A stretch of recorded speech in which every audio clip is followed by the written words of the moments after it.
ரொம்ப சந்தோஷமா இருக்குல்ல? மேடம் எல்லாம் நல்லபடியா முடிஞ்சுச்சு. வானதி வந்தது நாங்க கிளம்புறோம். அப்புறம் சார், வானதிக்கு எப்ப கல்யாணம் பண்ற மாதிரி இருக்கீங்க? உங்களுக்கு தெரியாதா மேடம்? வீட்டில் என்ன நிலைமைன்னு தான் உங்களுக்கு தெரியுமே.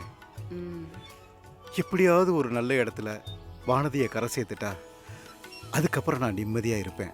ரொம்ப நல்லது சார். உங்க 2 பேரோட நல்ல மனசுக்கும் எல்லாமே நல்லதுதான் நடக்கும். அப்பா அம்மா, குழந்தைங்க எல்லாம் சாப்பிட்டாங்க. நாங்க 2 பேரும் கிளம்பட்டுமா? அட என்னம்மா, இன்னும் கொஞ்ச நேரம் இருந்துட்டு போலாம்ல. இல்லம்மா, பசங்க இப்படி சந்தோஷமா இருக்கும்போதே நான் கிளம்பிடுறேன்.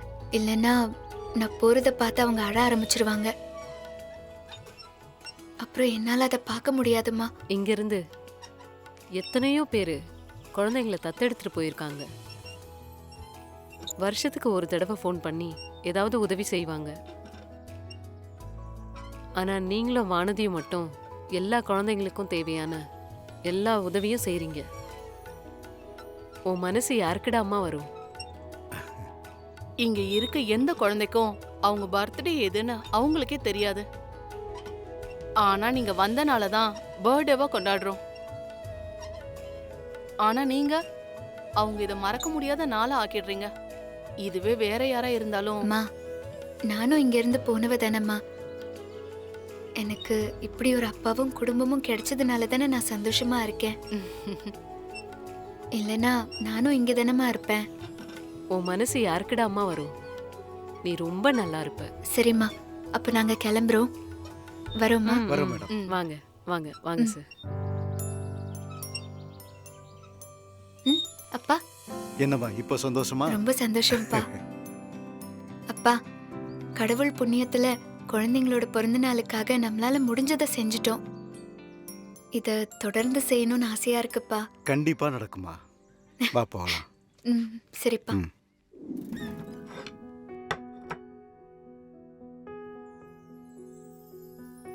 என்னங்க?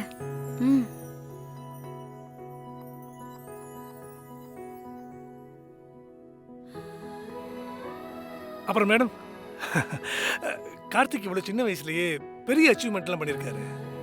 அடுத்ததா ஒரு நல்ல வரனா பார்த்து மேரேஜ் ஃபிக்ஸ் பண்ண வேண்டியது தானே? கரெக்ட் ஜேகே, நாங்களும் அதை பற்றி தான் யோசிச்சுட்டு இருக்கோம். நான் சுற்றி வளைச்சு பேச விரும்பல, நேரடி விஷயத்துக்கு வந்துடுறேன். எங்களுக்கு கார்த்திக் ரொம்ப பிடிச்சிருக்கு. எங்கள் வீட்டு பொண்ணு ரேஷ்மி உங்கள் வீட்டுக்கு மருமகளாக வரணும்னு நாங்கள் ஆசைப்படுறோம்.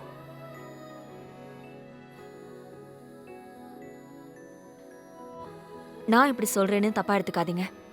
நாங்க 2 பேருமே ரொம்ப சாதாரண குடும்பத்துல இருந்து வந்து படிப்படியா முன்னேறி இன்னைக்கு இந்த பொசிஷன்ல இருக்கோம்.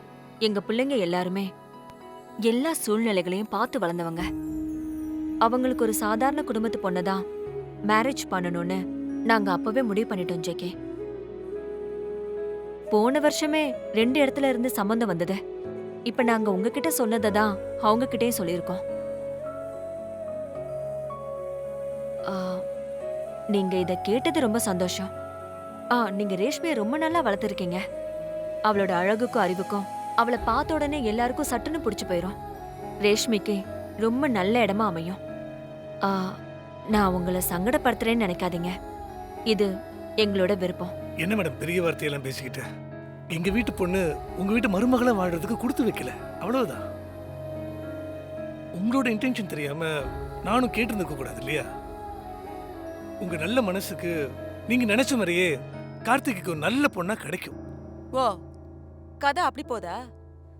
அதானே வந்ததுதான் சரியில்லைன்னு பார்த்தா எனக்கு வாச்சது அதுக்கு மேல இருக்கு. வரட்டும் இன்னைக்கு அந்த புத்தி கெட்ட மனுஷன். ஆமா. என்ன பண்றேன்னு பாரு.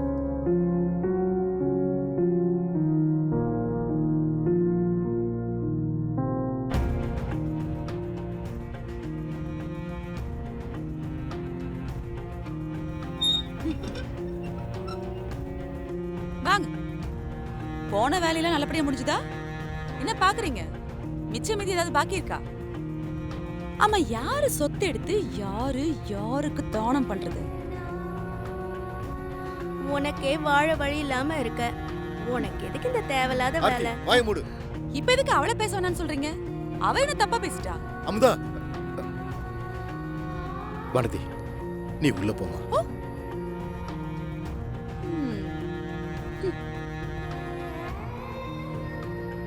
அமுதா உன்கிட்ட ஒரு விஷயம் பேசணும், கொஞ்சம் வா. அமுதா, நான் சொல்றதை கே, கொஞ்சம் வா. விடுங்க. நான் என்ன சொல்ல வரேன்னா, ஒண்ணும் சொல்ல வேணாம்.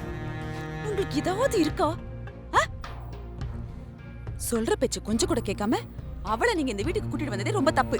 இதுல நீங்க ஊர்ல இருக்கிற அனாதைக்கெல்லாம் பிறந்த நாள் கொண்டாடுறீங்களோ, பிறந்த நாள். என்ன அமுதா, பழசெல்லாம் மறந்து போச்சா? நமக்கு கல்யாணம் ஆகி 5 வருஷம் ஆகி கரு உருவாகல. ஊரு உலகத்துல நம்மளை எப்படிலாம் இழிவா பேசினாங்க. அப்ப நம்ம பட்ட வேதனை எல்லாம் மறந்துட்டியா? அதுக்கப்புறம் தானே அனாதை இல்லத்துக்கு போய் வானதியை தத்தெடுத்துட்டு வந்தோம். இங்க பாருங்க, இந்த கதையெல்லாம் என்கிட்ட விடாதீங்க. ஊர்ல இருக்கிற யாரும் எனக்கு கரு உண்டாகல, மலடின்லாம் பேசல. உங்க அம்மாவும் அக்காவும் தான் வேலை வெட்டி இல்லாம என்ன மலடி மலடின்னு சொல்லி அழ வச்சாங்க. நான் மறக்க மாட்டேன். நீங்களும் நான் சொல்றதை கேட்காம இவளை வீட்டுக்குள்ள தூக்கிட்டு வந்துட்டீங்க. அவ வந்த 3வது மாசமே நான் கர்ப்பமாயிட்டல. அப்பவே நான் சொன்னல, நமக்குன்னு வாரிசு வந்துடுச்சு, இது நமக்கு தேவையில்ல, எங்க இருந்து கொண்டு வந்தீங்களோ அங்கேயே கொண்டு போய் விட்டுடுங்கன்னு நீங்க தானே கேட்கல. அது எப்படிமா முடியும்? வானதி வந்த நேரம் தான் நம்ம வீட்டுல எல்லாம் நல்லதும் நடந்துச்சு. சும்மா வாயை மூடுங்க. தேவையில்லாததெல்லாம் பேசிக்கிட்டு இப்படி உங்க பேச்ச கேட்டு கேட்டுதான் நான் இந்த நிலைமையில இருக்கேன்.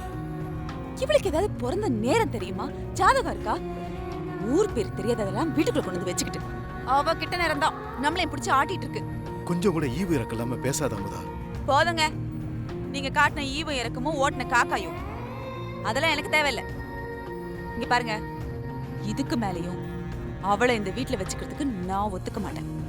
இப்ப நான் சொல்றதுதான், எவ்வளவு சீக்கிரம் முடியுமோ அவ்வளவு சீக்கிரம் அவளை ஏதாவது வாட்ச்மேனுக்கோ ஆட்டோக்காரனுக்கோ பிடிச்சி கட்டி வச்சு இந்த வீட்டை விட்டு துரத்துற வழிய பாருங்க. அது இந்த வீட்டை விட்டு வெளியில போனாதான் நான் என் பொண்ணுக்கு பெரிய இடத்துல மாப்பிள்ளைய பார்த்து நல்லபடியா கல்யாணம் பண்ணி வைக்க முடியும். இங்க பாருங்க, நாளைக்கே நான் ஆர்த்தி ஜாதகத்தை கொண்டு போய் ஜோசியர்கிட்ட காட்டத்தான் போறேன். இதுக்கு மேல இதுல பேசுறதுக்கு ஒண்ணும் இல்ல. உங்ககிட்ட வெட்டி நியாயம் பேசினதுல இருந்த துணியை மடிக்காம போனதா மிச்சம். அதை கூப்பிட்டு மடிச்சு கொண்டு வர சொல்லுங்க. கிளம்பிட்டாங்க தான தர்மம் பண்றது.